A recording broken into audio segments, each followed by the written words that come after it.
Akademia Dziergania La Gauche My Passion. Zrób sobie sama od Kitir.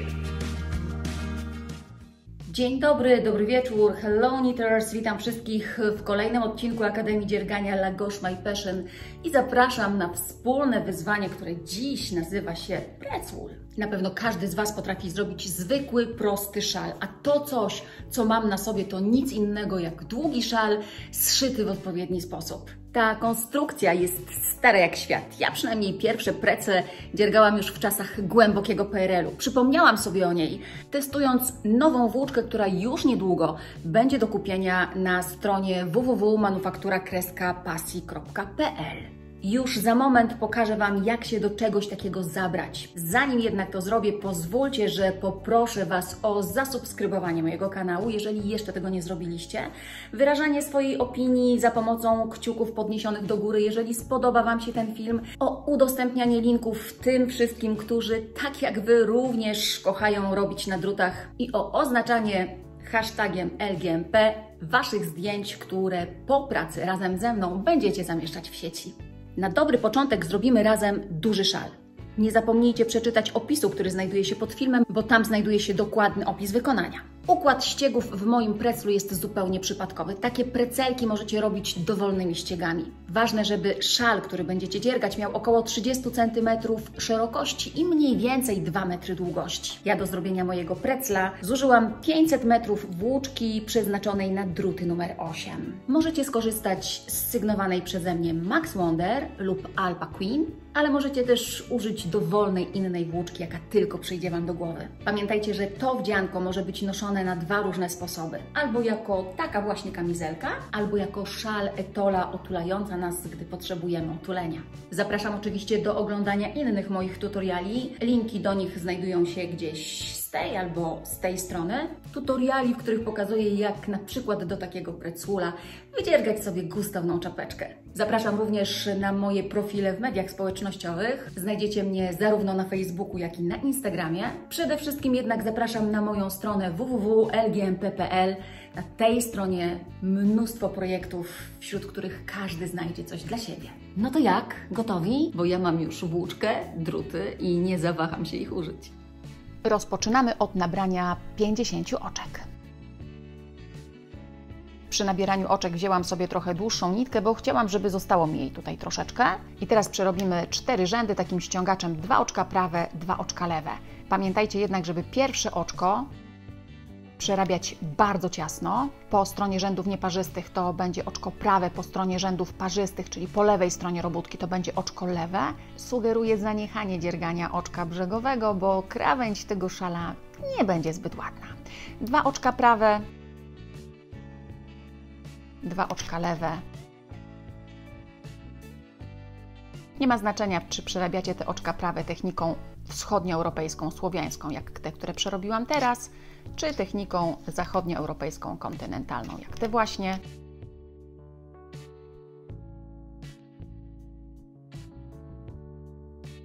Dziergajcie tak, jak Wam jest wygodnie i jak lubicie najbardziej. 2 prawe, 2 lewe. Rozpoczynamy 2 oczkami prawymi i 2 oczkami prawymi będziemy musieli ten pierwszy rząd nieparzysty zakończyć. Ostatnie 2 oczka prawe. Kończyć będą każdy rząd nieparzysty aż do samego końca. A my przerabiamy rząd numer 2, rząd po lewej stronie robótki. Po lewej stronie robótki będziemy przerabiać oczka tak, jak one schodzą z drutów, czyli lewe jak lewe, a prawe jak prawe.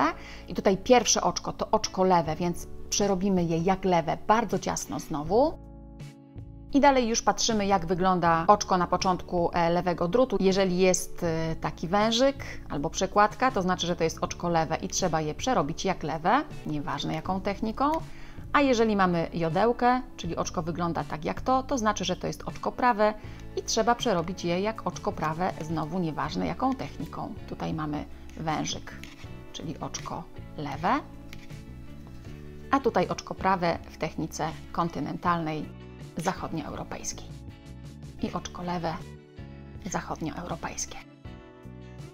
I tak przerabiać będziemy wszystkie rzędy po lewej stronie robótki, rzędy parzyste, dlatego ja już więcej rzędów parzystych Wam nie pokażę. Początek ściągacza za nami, robimy w ten sposób jeszcze 2 rzędy. W rzędzie numer 5 zaczniemy tworzyć sobie bazę pod takie właśnie warkocze, stanowiące środkową część robótki, dlatego pierwszych 16 oczek i ostatnie 16 oczek przerobimy jak ściągacz, a z takich 6 zrobimy sobie fragmenty składające się z 6 oczek prawych. Te 2 warkocze, jak widzicie, są rozdzielone też 6 oczkami, środkową kolumną oczek prawych, rozdzieloną 2 kolumnami oczek lewych. No to do dzieła. Pierwsze 16 oczek to dalej ściągacz, 2 prawe, 2 lewe.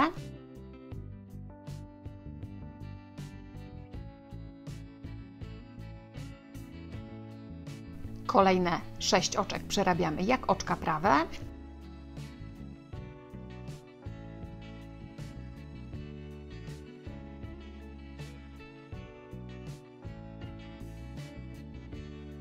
Środkowe 6 oczek to ta tutaj przekładka, czyli dziergamy 2 lewe, 2 prawe, 2 lewe.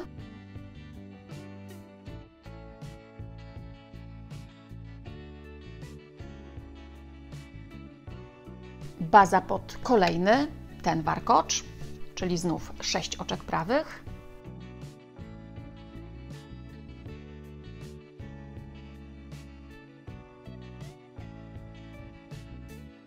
I ostatnie 16 oczek, tak jak pierwsze 16, ściągacz 2 lewe, 2 prawe.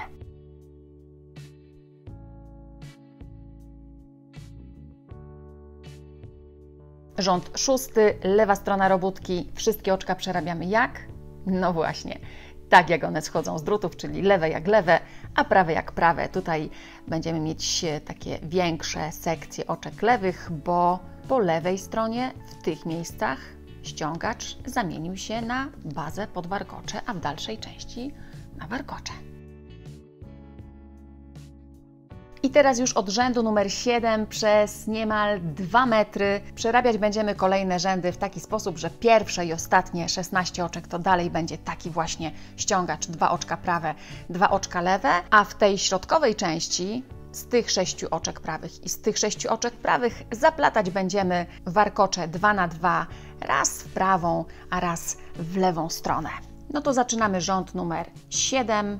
Pierwsze oczko, pamiętajcie, bardzo ciasno i 16 oczek ściągacza.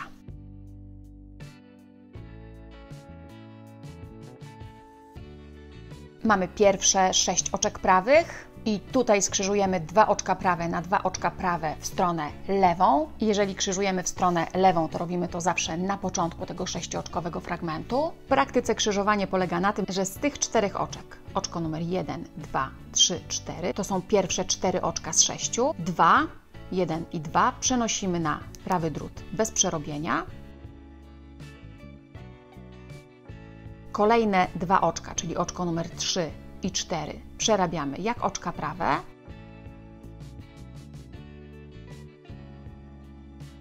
Prowadząc lewy drut przed robótką, wbijamy go w te pierwsze 2 oczka, oczko numer 2 i 1. Wyciągamy teraz delikatnie prawy drut ze wszystkich tych 4 oczek. Pamiętamy, żeby nie pociągnąć tego paluszka, bo nam ucieknie nitka z tego oczka właśnie. Prowadząc prawy drut za robótką, łapiemy na niego przerobione wcześniej oczka numer 3 i 4 i oczko numer 1 oraz 2 przerabiamy jak oczka prawe. Z 6 prawych oczek zostały nam jeszcze 2, więc przerobimy je jak prawe. I to była pierwsza zaplotka, 2 na 2 prawe w lewą stronę. Dziergamy środkowe 6 oczek. Znów jako fragment ściągacza 2 lewe, 2 prawe, 2 lewe. I w tym rzędzie kolejne 6 oczek to będą oczka, w których zapleciemy warkocz 2 prawe na 2 prawe w stronę prawą. Jeżeli zaplatamy warkocz 2 prawe na 2 prawe w stronę prawą, to robimy to na końcu tego 6-oczkowego fragmentu składającego się z samych oczek prawych. Pierwsze 2 oczka przerabiamy więc jak oczka prawe i pracować będziemy na tych 4. A żeby zapleść warkocz 2 prawe na 2 prawe w stronę prawą, to na prawy drut bez przerobienia przenosimy wszystkie te 4 oczka, oczko numer 1, 2, 3 i 4. Ja to robię takimi dwójkami. Zobaczcie, 1, 2, 3, 4. Teraz prowadząc lewy drut za robótką, wbijam go w pierwsze 2 oczka z tych 4, czyli oczko numer 2, 1. Wyciągam delikatnie prawy drut ze wszystkich 4 oczek, prowadząc go tym razem przed robótką, łapię na niego te wiszące tutaj luźno 2 oczka, 3 i 4. Zakładam je na początek lewego drutu i wszystkie skrzyżowane w ten sposób oczka przerabiam jak oczka prawe.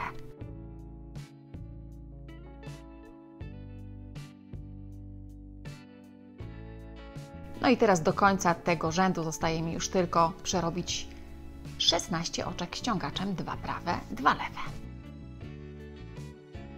Po lewej stronie robótki w rzędach parzystych te sekcje warkoczowe to będą już zawsze oczka lewe, ale wystarczy pamiętać o zasadzie, że lewa strona robótki, rzędy parzyste, to rzędy, w których oczka prawe przerabiamy jak oczka prawe, oczka lewe jak oczka lewe. Tutaj w tym wypadku to będzie po 6 oczek lewych w jednej i w drugiej sekcji. Jednym zdaniem przerabiamy oczka tak, jak one schodzą z drutów. W kolejnym rzędzie, rzędzie 9, zaplotki warkoczowe przerabiać będziemy odwrotnie, czyli jeżeli w rzędzie poniżej zaplataliśmy 2 oczka prawe na 2 oczka prawe w stronę lewą, to w tym rzędzie zaplatać będziemy 2 oczka prawe na 2 oczka prawe w stronę prawą. Zrobimy to, co tutaj.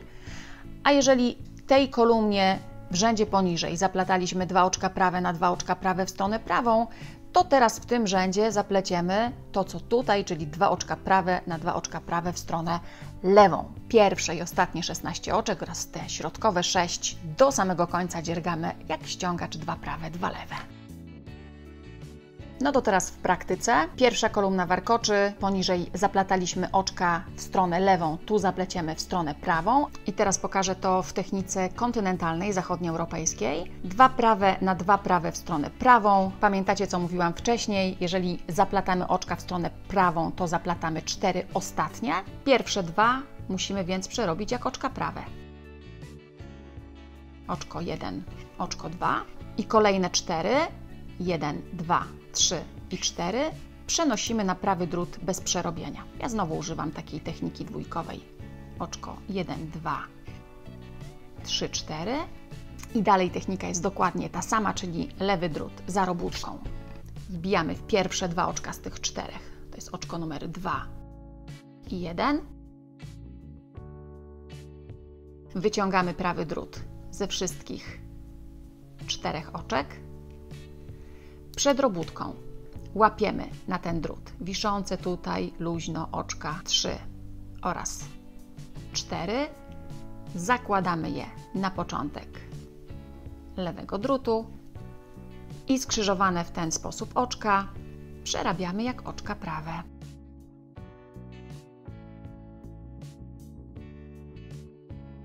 Dwa prawe na 2 prawe w stronę prawą za nami. To teraz środkowe 6 oczek ściągacza, 2 lewe, 2 prawe, 2 lewe.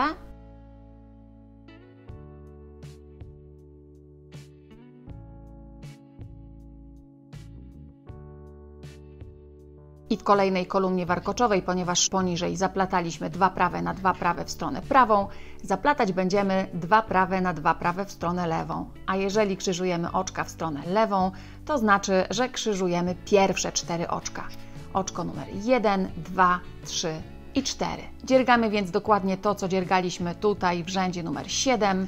Ja pokażę, jak zaplatać 2 prawe na 2 prawe w stronę lewą w technice kontynentalnej, zachodnioeuropejskiej. Będzie bardzo podobnie.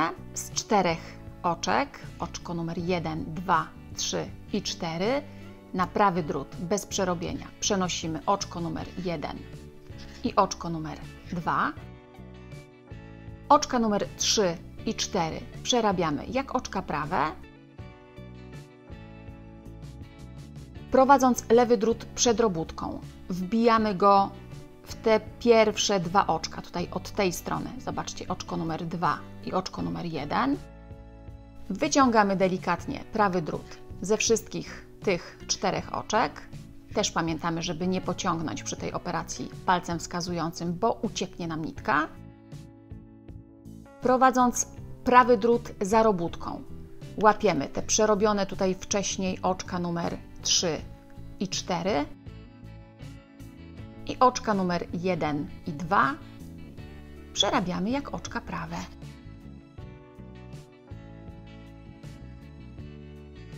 Cała filozofia. Skrzyżowaliśmy 2 oczka prawe na 2 oczka prawe w stronę lewą. Z 6 oczek prawych tej kolumny warkoczowej zostają nam ostatnie oczka 2, więc przerabiamy je jak prawe. I dalej już do końca 16 oczek ściągacza, po prostu jak ściągacz, 2 lewe, 2 prawe. I dalej powtarzać będziemy rzędy numer 7, 8, 9 i 10, aż do uzyskania oczekiwanej długości naszego gigaszala. Żeby wszystko wyglądało jak należy, to na samym końcu ostatnie 6 rzędów przerobimy w lustrzanym odbiciu w stosunku do tego, co robiliśmy na początku, czyli 6. rząd od końca przerobimy jak rząd 5, 16 oczek ściągacza, później 6 oczek prawych, środek, czyli 2 lewe, 2 prawe, 2 lewe, znów 6 oczek prawych i ostatnie 16 oczek ściągacza. Natomiast 4 ostatnie rzędy naszego szala to będzie po prostu to, co robiliśmy tutaj, czyli ściągacz 2 oczka prawe, 2 oczka lewe. To teraz kapcie na nogi, wygodny fotel i dziergamy. Szal gotowy, wydziergane 203 cm mniej więcej. Wydziergane prostym, nieskomplikowanym ściegiem, bo to kombinacja ściągaczy i warkoczyk w środku. Teraz trzeba będzie oczka zamknąć. No i żeby to zamknięcie było równie elastyczne jak to, co mamy tutaj na początku robótki po nabraniu oczek, to zamykać będziemy zgodnie z taką zasadą, że oczka prawe zamykamy przerabiając 2 razem jak prawe, a oczka lewe 2 razem jak lewe. Ale żeby ta krawędź miała ten kąt 90 stopni, to pierwsze oczko przerobimy tak, jak ono tutaj wygląda na drucie. A to jest oczko prawe, więc przerobimy je jak oczko prawe. I teraz tym oczkiem zamykać będziemy wszystkie kolejne. Patrzymy, jak wygląda pierwsze oczko na lewym drucie i w taki sposób przerobimy 2 razem. Jeżeli pierwsze oczko na drucie lewym to oczko prawe, to oczko z prawego drutu przeniesiemy na drut lewy i 2 przerobimy razem jak prawe, ale dokładnie w taki sposób, czyli wbijając drut tutaj od pierwszego oczka w drugie, taką techniką słowiańską, wschodnioeuropejską i wyciągamy nitkę. Jeżeli pierwsze oczko na lewym drucie to oczko lewe, czyli ten wężyk, to przenosimy nitkę przed robótkę, oczko z prawego drutu na drut lewy i 2 oczka przerabiamy razem jak lewe. Jeżeli kolejne oczko to oczko lewe, to znów ta sama sytuacja, nitka przed robótkę, oczko z prawego drutu na drut lewy i 2 oczka przerabiamy razem jak lewe. Teraz mamy oczko prawe, więc nitka jest za robótką, oczko z prawego drutu na drut lewy 2 razem jak prawe i tak zamykamy oczka do końca. Jeżeli dziergacie techniką zachodnioeuropejską, kontynentalną, to Wasze oczko wygląda tak, oczko prawe. Możecie oczywiście zostawić je w takim stanie i przerobić 2 oczka razem jak prawe.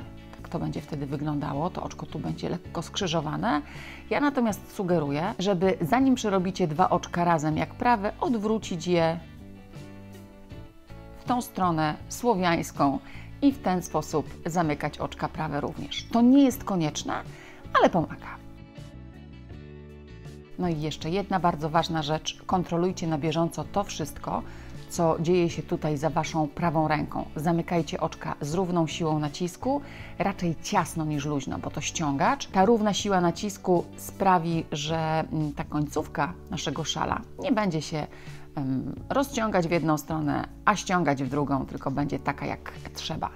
Równa siła nacisku, kontrolujemy cały czas to wszystko, co dzieje się za naszą prawą ręką i zamykamy oczka.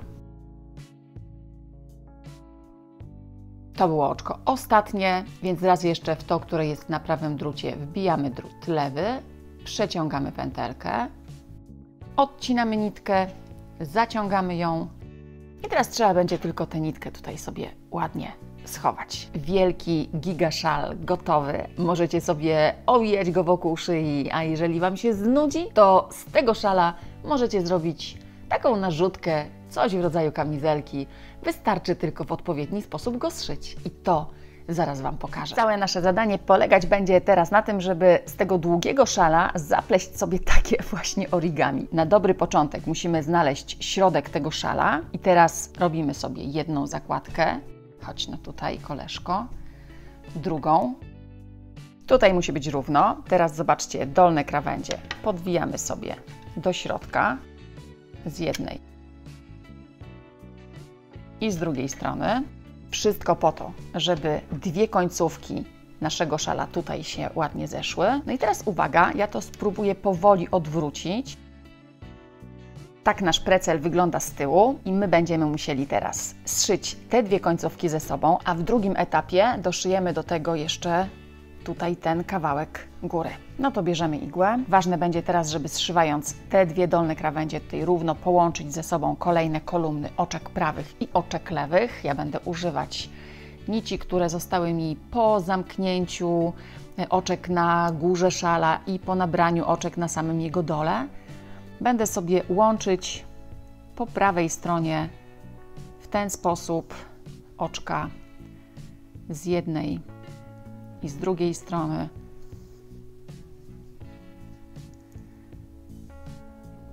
Łapię przy oczkach prawych. Zobaczcie, takie dwie pierwsze niteczki, które stanowią jedną kolumnę oczek prawych. To samo robię po tej drugiej stronie i zaciągam i przekładam igłę tutaj pod każdym takim oczkiem lewym, znów przy samej krawędzi, druga strona, znowu mamy oczko lewe.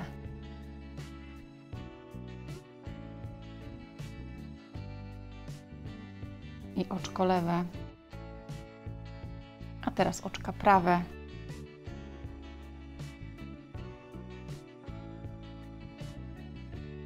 Dwie niteczki.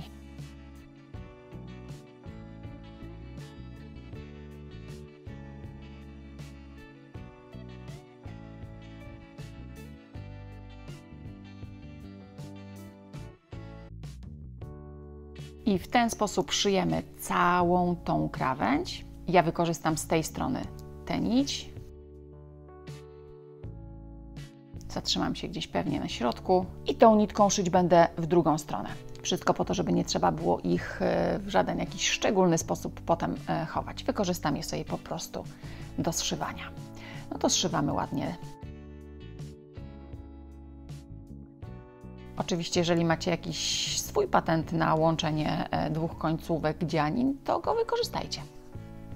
Ja pokazuję Wam swój własny sposób, ale zawsze powtarzam, że w Waszym dzierganiu dowolność jest wskazana. Róbcie tak, jak uważacie, jak Wam wygodnie i jak Wam się najbardziej podoba. Końcówki szala ze sobą już zszyte, zobaczcie, no to teraz trzeba tego precla zakończyć. Będziemy szyć ten fragment i później dalej ten.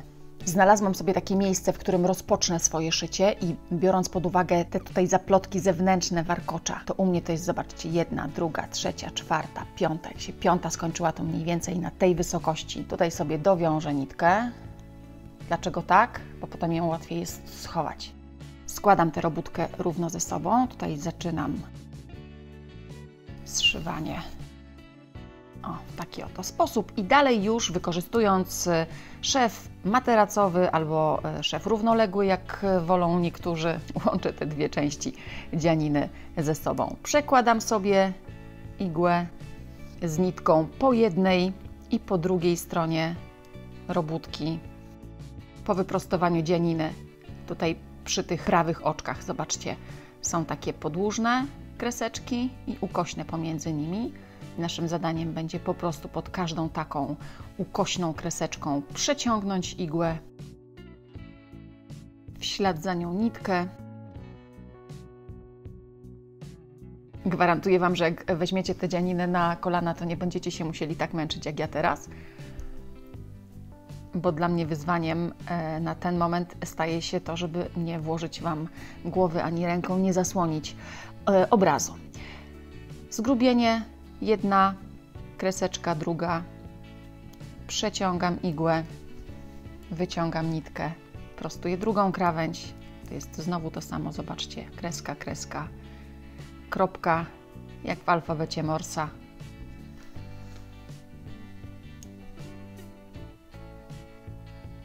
Druga strona i znowu tutaj kreseczka, kropeczka, wyciągamy,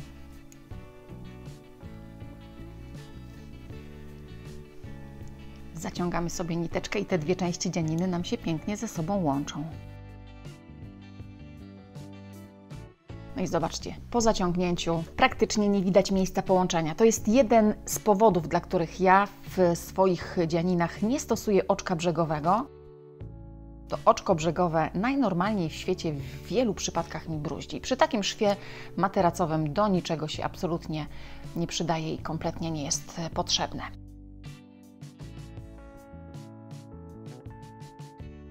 Co kilka takich przeciągnięć nitki wystarczy tą nić zaciągnąć i teraz w drugą stronę szyć będziemy do takiego samego momentu jak ten tutaj, czyli znowu trzeba będzie odliczyć w moim przypadku 5 takich zaplotek warkocza. Tutaj skończę ja, ale w Waszym przypadku, jeżeli robiliście ten szalik dłuższy albo krótszy, no to oczywiście trzeba sobie będzie tą tylną krawędź dopasować do swoich własnych potrzeb i do swojej sylwetki. Zszywamy, no i to będzie już prawie koniec. Tak pretzwool wygląda po zszyciu. Jakieś 20-22 cm, 20-22 cm. Ta linia szycia to około 40-43-4. No, właściwie tą wielkość znów możecie sobie dopasować do szerokości własnych pleców. No i tutaj robi nam się właśnie to miejsce na ręce, z którego możemy skorzystać, ale wcale nie musimy. Pretzwool gotowy, mam nadzieję, że będzie Wam się fajnie nosił, a jeżeli podobało Wam się wspólne dzierganie z LGMP, to zapraszam na stronę www.lgmp.pl, gdzie znajdziecie wiele innych projektów. Do zobaczenia i do usłyszenia.